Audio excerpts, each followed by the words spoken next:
Bonjour à tous et à toutes, je vous propose aujourd'hui une recette de pâte à tartiner à base de noisettes et de chocolat. C'est parti. Voici donc la liste des ingrédients. Et donc, je vais installer la lame Ultra Blade et broyer les noisettes décortiquées. Pour ce faire, je lance le mode pulse pendant une vingtaine de secondes. Voici le résultat des noisettes broyées. Et j'installe ensuite le mélangeur et tous les ingrédients. Le chocolat noir, le chocolat praliné, l'huile, le lait concentré et une pincée de fleur de sel. La recette est quasiment déjà terminée.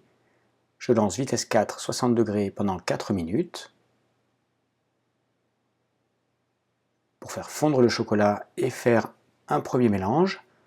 Voici la texture obtenue qui n'est pas encore tout à fait liquide. Je vais donc relancer de nouveau 4 minutes, toujours 60 degrés, mais cette fois vitesse 5.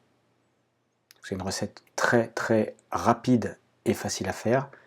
Le résultat est vraiment délicieux pour obtenir une pâte à tartiner naturelle sans ajout. Voici la texture qui est parfaite. Il ne reste plus qu'à transvaser la pâte obtenue dans des pots. Voilà, ça fait deux pots de confiture. Je craignais au départ, je me demandais combien de temps se conservait cette pâte à tartiner. Donc d'après ce que j'avais vu, plusieurs semaines. La réalité c'est que elle a à peine duré le week-end. C'est vraiment délicieux.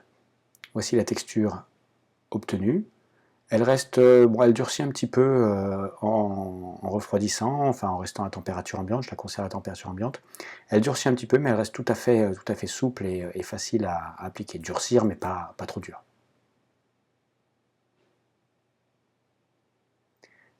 Et donc voilà, cette pâte à tartiner chocolat, noisette,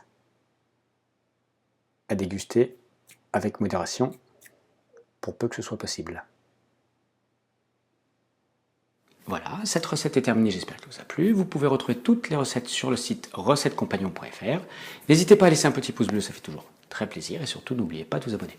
A bientôt!